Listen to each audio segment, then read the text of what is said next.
Alright, how's it going out there, YouTubers? Thanks for watching again.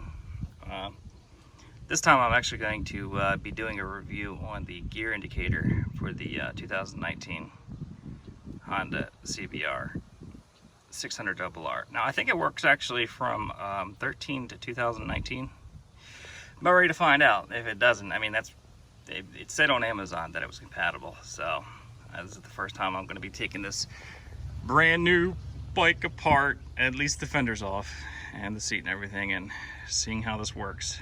I actually bought the jack stands, maintenance stands, whatever you want to call them, for this specific purpose. So I have the bike up on those now, and it's not raining yet, even though it's supposed to all day tomorrow too, so I'm hoping I can get this done in one day. And I also have frame sliders I'm going to look into installing. If everything goes fast and goes well, I'll look into installing those as well. So anyway, this is the package that just came. So we have that. This is the actual indicator part. There's the sticky back to put this, I guess, up on your dash somewhere or anywhere you want. And we got some zip ties and some other sticky backs here, I guess, in case you fail or the first time, or different sizes or whatever. So that's all that came in the package with that. And it looks like we got some kind of directions here. I'm not sure how well they're going to be useful, but we'll see. Okay, so one page, looks like. Well, anyway, I will record as I go, little by little. Sorry about that. I'm using my phone here to record instead of my beautiful Canon 5D Mark IV, which I have there on a gimbal. I'll record a little bit here and there with that, so I'll just kind of intercut and edit the video with both. So stay tuned. Okay, so yeah, after pulling on it a little bit more, that's it. This has got to be it right here. The 4-port DLC, I think that's what they called it. So I'm going to cut off the black electrical tape they have on it and see if I can get the cap off. And then after that, I got to start pulling the frame off, or the fenders. So start pulling the fenders off. Okay, guys, here we go. All right, I took out 2 of the screws. There's one right here still. Okay, so they're really just grabbing like a little Allen wrench, an Allen key, if you've got one, a little set like this. They even make all kinds of sets. And yeah, just start unscrewing 3. I think it's just 3 for now. 1, 2, and 3. And come to find out, that actually red cap, yeah, I took that off. So all I had to do was just take off the black electrical tape and pull this right off. It just pulls straight off. So, and that's it for that so far. I'm step by step here. I'm just going to record each little step and see how far we get. All right, another update, guys. It turned out to be a lot more than just 3 screws, which, you know, yeah, did help a little bit. But not only those do you have to take out, but there's also one here, okay? There's 3 of them underneath of here, okay? Which I don't think I can, my phone's gonna fit in there. But anyway, as you can see, there was one here, okay? And then there's also another one right down here, okay, which helps loosen that cowl off of there, or the fender. And also 2 more, okay?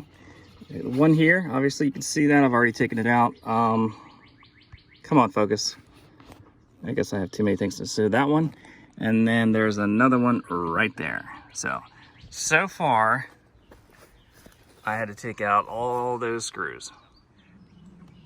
All right, guys, so yep, that's all the screws that I found in there. It was just those, okay? And then all you do is, and it's kind of clipped in there, you know, everything is clipped in there through these little clips right there, okay? And it might seem kind of hard to get off. Don't pull too hard, but it will pop right off, okay? Just like that when you do, okay? Oh, the turn signal thing actually comes right off with it. That's pretty cool. I did not know that. Well, that was easy. I thought it was going to be hard there for a minute. So I'm just going to let that dangle just like that for a minute. And start running the gear indicator wire back to the seat here. So, okay, here we go. I've got the gear indicator kind of like up there in the corner. That's just stuck. I mean, I didn't stick it in there. It's just kind of hanging in there right now. Just kind of wedged it in there. But anyway, I ran the wire, okay, down through, okay, the inside of the fender, right along the frame there, it looks like. Okay, and then I came out right there. So I went through here, okay, came out right here. This is it right here. Came down underneath and then up. Okay, this is kind of like a weird angle, but I actually used a pair of needle nose pliers to grab the end of it. This is the wire right here. So it came up through there. And then let me back up just a little bit so you can get focused. Came up through there. And I'm gonna have to actually zip tie this. There's a lot of slack left, so I kind of looped it up and around. And I'm going to plug it into this red port here when I'm done. And hopefully, voila, I'm gonna zip tie everything nice and tight so that there's no loose wires that can get caught on anything or wrapped up in anything moving with any moving parts. So anyway, thanks for watching. Stay tuned. I'm gonna keep doing this step by step. All right, here we go. I think I got it all pretty much down now. I'm just gonna get to this last part up here, and that's mounting the actual indicator to the dashboard. But everything is ran, you know, and zip tied. And make sure you leave plenty of slack here so that when you turn the handlebars, that, you know, you got plenty of slack on, it doesn't pull on the wire and yank the indicator off the dashboard. So I put a zip tie there and just, you know, made it nice and clean. Zip tied it with all the other electrical wires that are running in the bike through the chase, and then up through here, kind of just let the slack up in there. And I also put black electrical tape, okay, on the over the connections here, just so that no wire can get down in there, or they don't fall apart easily with all the vibration and everything. So, and then I'm just going to tuck it back up in there. Yeah, just make sure that it's nice and warm out when you put the electrical tape on there, otherwise it won't stick if it's cold. Being the electrician that I am, I know all about that. So, stick that back up in there, and then that's it for this section. I'm going to program it next, and then after that, I'm going to attempt to do my frame sliders. We'll see. Okay, guys, I can't believe I thought I was recording, but apparently I wasn't. But to make a long story short, I'm so sorry. I forgot to record the programming modes for the gear shift indicator. Guys, I feel so stupid. Let me go ahead and just do that now while I turn it on here, just to like kind of show you guys like what went on. So all you do is turn the bike on. You want to put it in neutral, okay, it says. And then what will happen is once you turn the bike on like that, this gear shift indicator will start from 6 and then go 5, 4, 3, 2, 1. And that lets you know that it's clear and that it's ready to go. And then from there, all you do is start first gear, and it'll tell you, it'll go to 1, it'll flash 1. So that means you put it in first gear. And then you rev the bike up, it says just to above idle.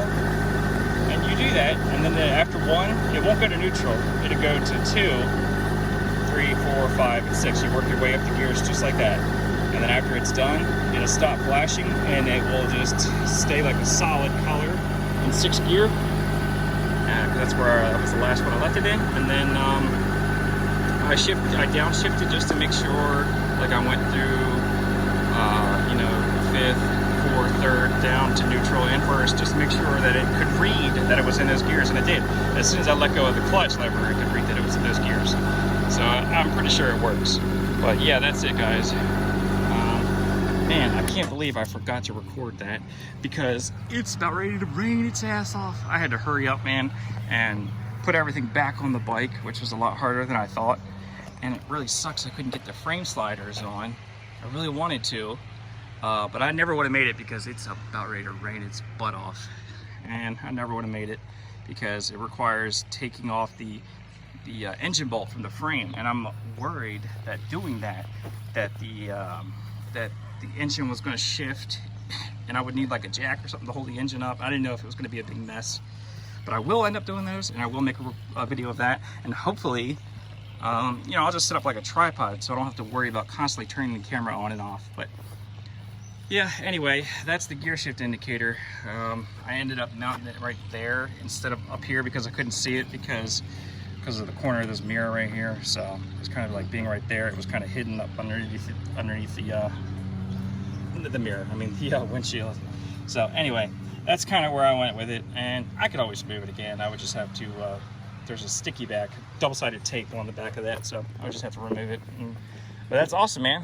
That's it. I left plenty of slack so that when I make turns, there's plenty of slack there to not yank the gear shift indicator off the dashboard. So, yep, that's it, guys. And be careful with these jack stands. Try not to rev the bike up too much. And I noticed that the chain was, since there's no slack on there's a little bit more slack on the chain because there's no weight on the bike, I think. Something was just a little different. So, anyway, that's it. Yep. Enough for now, I guess. Thanks for watching, guys. Stay tuned for the next video. Hopefully the frame sliders will come next. All right, bye.